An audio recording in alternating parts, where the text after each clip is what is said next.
Good morning, Chairwoman Moore, and congratulations to the new chair, Representative Felipe, and the ranking leaders, Senator Sampson and Representative Scott. I am State Senator Tony Hwang, representing the towns of Fairfield, Easton, Newtown, Sandy Hook, and portions of Bethel. I want to begin by complimenting and applauding the great work of the Housing Committee in addressing access and affordability. Having been a former member for many years, I know the very hard work that this committee has and the challenges it has.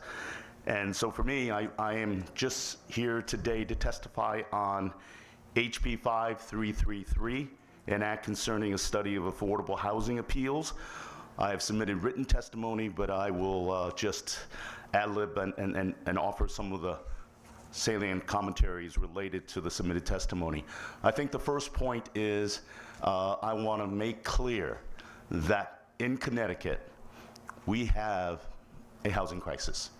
I know there are challenges one way or the other in interpretation, but we do have an incredible challenge in the state of Connecticut as it relates to access, affordability, and equity.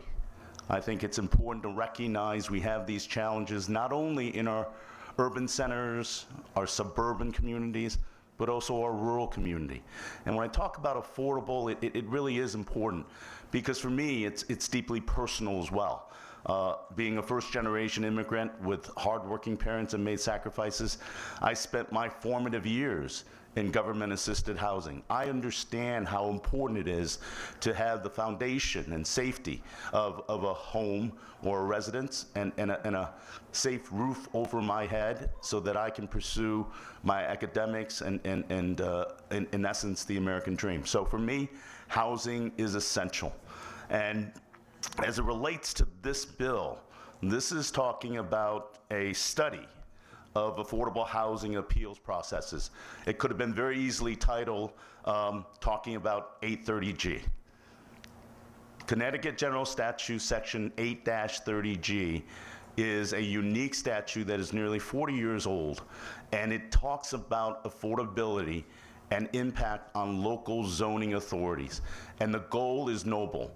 In being a student of housing, I understand that it was a blue ribbon panel that initiated this, and it was very well intentioned to address the questions of access, affordability, and equity. But I must say that nearly 40 years later, it has not met its goal. We can all agree, as well-intentioned and as expansive of an impact 830G has had in all of our communities, it has not met its goal because we have a housing crisis to this day. So I think the opportunity and the leadership of this committee to open up a study, and it really is a sacred cow in this building, Section 830G, for many people, pro and against. But I think, and I applaud the leadership of this committee to open up a study related to this affordable housing statute. And I think for me, the focus needs to be understood. We're looking to find solutions. If things aren't as they appear to desire in our legislative intent, and it has not met its goals, I think we all have a responsibility as legislators to make changes, to supplement and study what has worked and what has not. And that's what this bill is all about. And for me, there are a couple of issues related to that. I think the first one is, it was 7 years ago as the tri-chair, myself with Senator Schlossberg and Representative Butler, we facilitated a discussion to try to make some changes. And in our success, we were one of the only bill in 2017 that overrode Governor Malloy's 8 years of vetoes. It was the only bill that overrode Governor Malloy's veto. And a collaborative effort from Senator Winfield to put in a sunset provision that if those formula changes, the small minor changes we made to 830G didn't work, it would sunset back. Well, it didn't make a dent. And here we are back to its original form. This study is important for us to reopen that exploration, to really find solutions. And another area of critical solution that I asked this committee to focus in on is knowing that we have needs, knowing how we have access questions, but we also need to understand that density building doesn't fit in every community. One of the proposals that I would love for the committee and its study initiatives to focus on is taking a look at watershed communities, communities that provide drinking water, quality and safe drinking water for our surrounding communities, be considered for some appeal processes for 830G exemption. It's important when you understand, and I represent one such community in Easton, Connecticut. Easton is over 70% watershed area, and it provides water to the surrounding areas of Bridgeport, Trumbull, all the way down to Lower Fairfield County, and as far north as Reading and Bethel. So the idea of watershed communities, to be able to protect them from density building, sewage capacity, septic capacity, is an important consideration in regards to quality of water, but also environmental impact. I give you an example that was testimony in the past by Francis Pickering, the executive director of WestCog. And he did an analysis and presentation, and I can get that to this committee, that talked about Westchester area in New York that has one of the most aggressive density building initiatives in the country. They themselves value watershed protection in northern Westchester because they understand that with increased density, you have additional runoff, you have capacity of potential contamination from pesticides and pollutants. The reality ultimately is we need to find solutions, but we need to find solutions that does not have lasting and devastating environmental impact and public safety impact. In fact, the only exception that is allowed as an exception in 830G is the issue of public safety. And it's been used in regards to parking. But I would venture to guess, if we don't protect and exempt our watershed areas, the public safety consideration of tainted water would impact all of us and not just that specific community. And I think the third area that I think is open for an appeal process is ultimately understanding 830G bases its premise and driver on private development. That has been one of the struggles when you look at Lower Fairfield County, where land value is disproportionately higher than anywhere else in the state of Connecticut. And when you put pressure on land pricing, the basis of building out increased density makes economic sense. So for me, when we look at 830G and trying to address and solve the critical need for housing, we need to look at collaborative relationships with local, state, and federal governments, not allow development, private developers, well-intentioned interests, but they have a capitalist economic interest in building up density, utilizing 830G that creates so much anger and animosity in regards to personal property rights, zoning area kind of violations, and the plethora of local input that you'll hear later on today. So again, I'm going to summarize that 830G, well-intentioned, is looking to address a very critical issue of housing affordability, access, and equity. No doubt, I couldn't agree with a more noble mission and important mission, but nevertheless, it's shown itself to not work toward that goal. And if you repeat the same thing over and over and over again and expect a different result, well, there's not a very good word for that. The second point is in regards to the appeal process and the allowance for exemption is to allow for watershed areas that provide safe drinking water and water retention and safety and purity to be exempt from increased density bills as impacted by the 830G. And the third, ultimately, to look at a different model. We have a terrific housing commissioner that has demonstrated an experience in being able to build successful, quality affordable and accessible housing, but doing it with the collaboration that I just articulated of state, local, and federal. And we can even point to a town that I used to represent, Westport, that with the collaboration of the Department of Transportation was able to procure state transportation land to build out 40+ units that has been received and warmly received by the surrounding community and embraced it, and it's fully funded by state, federal, and local input. So there are models in which we can create housing solutions, and more than anything else, we have a crisis that we need to address. So I'm eager to take any questions from this esteemed body, but for me, I thank the Legislative Committee in Housing to consider the appeal process for A30G. Thank you.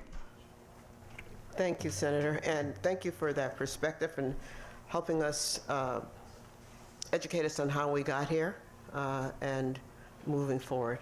Any questions?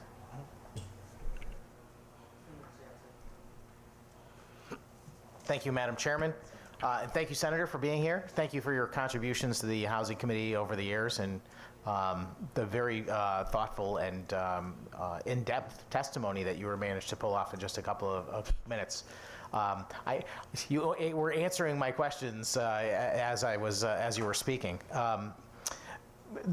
I'm a little disappointed that we ended up with this as a framework for a bill. I think very pleased that the chairs were willing to bring us up a topic and a title that we could actually work with to hear testimony like yours and other concerns about 830G and the appeals process. But I am a little disappointed that some of the individual proposed bills went away at the same time. And I'm concerned that at the end of the day that we end up with a product that includes those items. You already mentioned the wetlands issue, and I think that's a big factor. I've got lots of constituent emails and people contacting me on that subject. So certainly I'll be advocating to make sure that's in whatever final language we come up with. Are there any other topics that you that are at the forefront that you think we definitely should include if we do an 830G bill? Through you, Mr. Chairman, Madam Chairman. Thank you, Senator Sampson, and I have enjoyed watching the late hours of the Housing Committee, and I commend you for your passion and advocacy. In saying that, the watershed area is critical, but housing affordability and access, it's not partisan, and I mean that sincerely, because when your constituents, no matter where they are, can't find housing, and they have to move out of their community that they have been an integral part of and love, and move out of the state even so to be able to afford.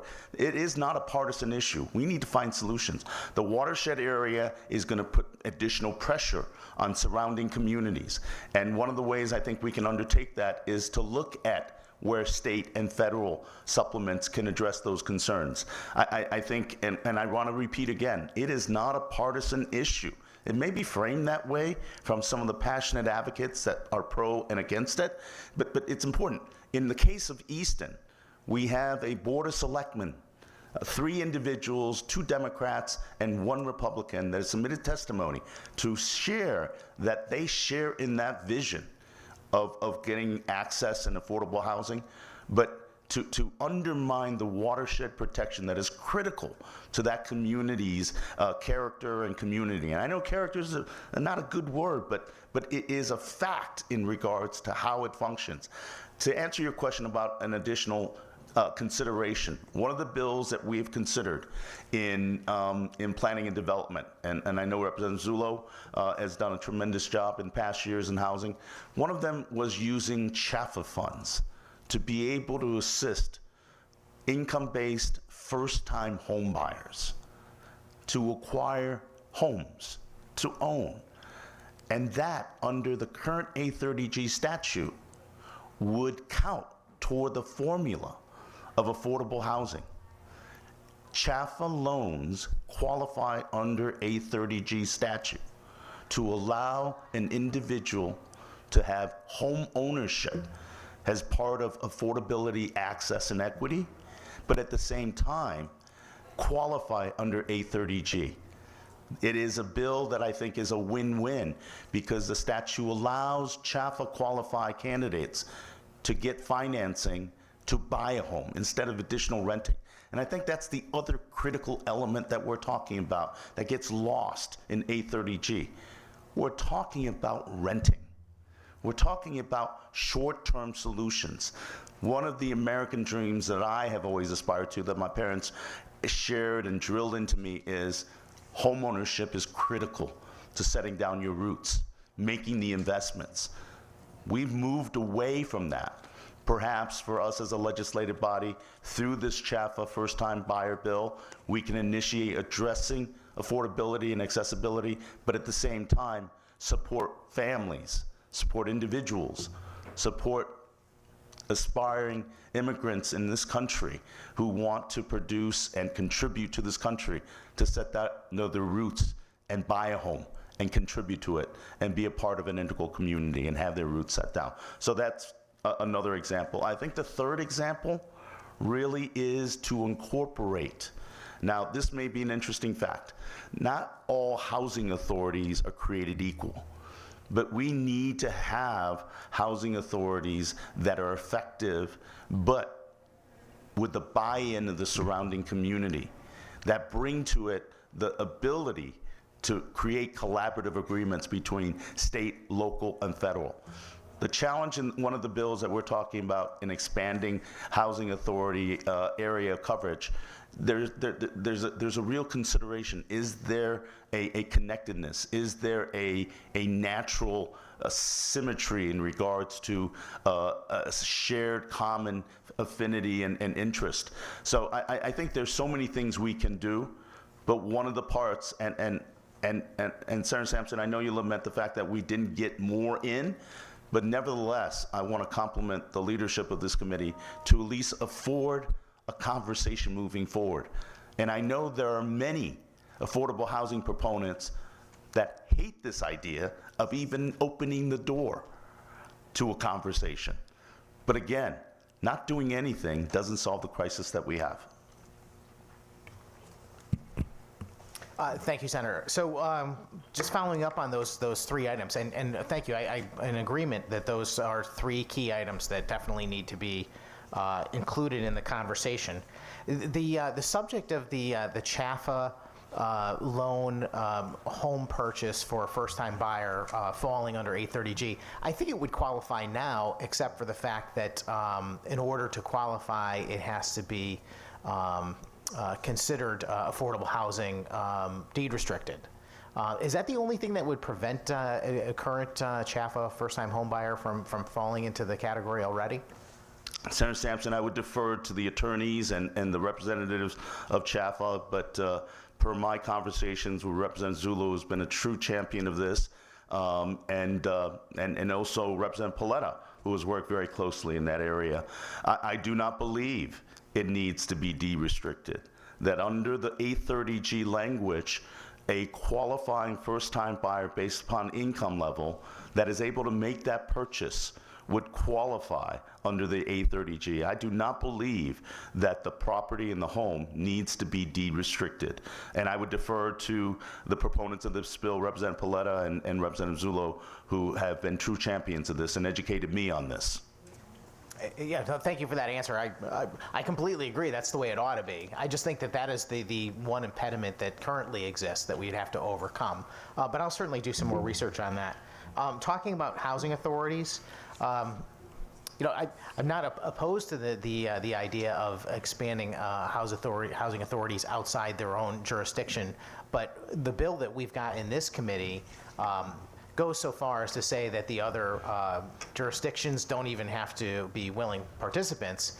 And it goes even one step farther than that, which is that it says that it can be any community, anywhere across the state. So, I mean, you could have the New Haven Housing Authority, you know, looking to do development in Union, Connecticut, or someplace, you know, far, far away. Not that would necessarily happen, but it opens the door to that kind of activity. And it makes me wonder when I see that housing authorities actually have so much disposable income that they can get into that kind of development. I just was curious if you would speak to that, because what you said makes sense to me, that we want to enable housing authorities to do their work the best way they can, but that, for me, is quite the rub with the proposed bill that we have. Through you, Madam Chairman.